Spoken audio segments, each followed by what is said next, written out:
Hello, I'm Pat from Manvers Street Baptist Church, and it's my pleasure and privilege to talk to you today with our reflection for the week.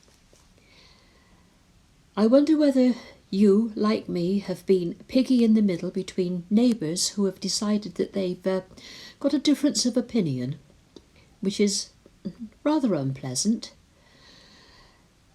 This has happened to me recently, and yes, I worried about it.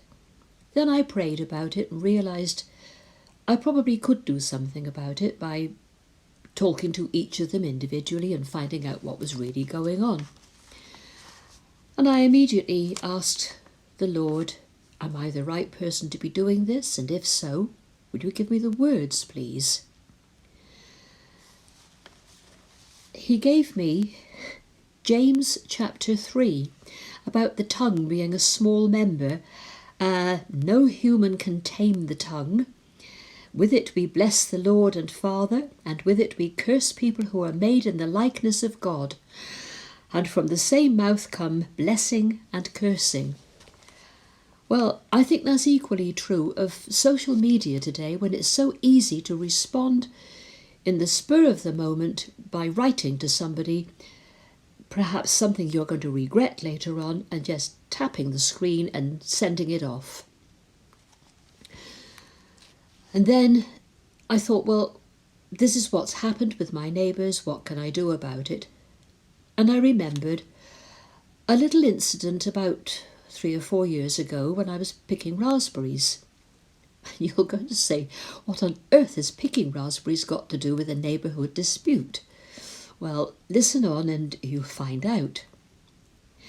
I remember taking a bowl with me, picking raspberries as I went down the row, thinking at the end, not very many here. And then I turned round and saw it from a different perspective. And underneath lots of leaves were raspberries, lots of them.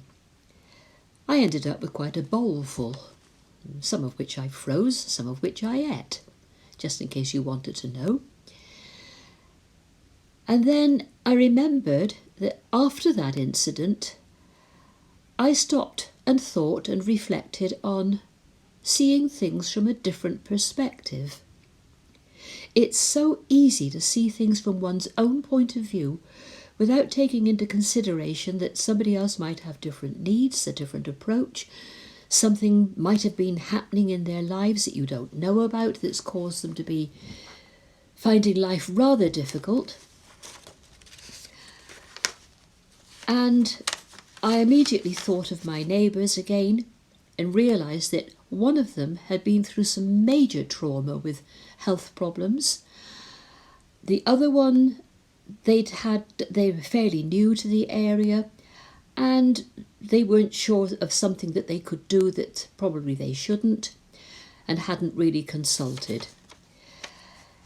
At any rate, the words came to me, as they usually do. The Lord never lets you down.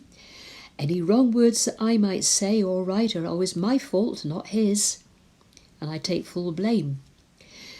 Anyway, I contacted both of them separately and put each other's position to them and stressed how it's necessary to take other people's points of view, their difficulties at that particular time, knowing the circumstances, because of course knowing is helping you to understand what's going on.